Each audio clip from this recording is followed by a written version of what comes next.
ஆனந்த வெள்ளமாய் ஆதவன் கிரணங்கள் அருளை பொழிந்திடுமே. வைகரை வேளையில் வடிவேலன் பொற்பாதம் அழைத்திடுமே. ஆனந்த வெள்ளமாய் ஆதவன் கிரணங்கள் அருளை பொழிந்திடுமே. வைகரை வேளையில் வடிவேலன் பொற்பாதம் அழைத்திடுமே. கூவிடும் பூங்குயில் வண்ணமயில் முருகனின் புகழ் பாடுமே. திருப்பள்ளி எழுந்தருள்வாய் சிரகிரி வேலவா திருமுருகா. பொழுது புலர்ந்தது பொற்கோழி கூவிற்று செங்கதிர் வேலவனே.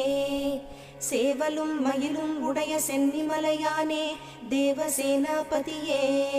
சக்திவேல் தாங்கி வரும்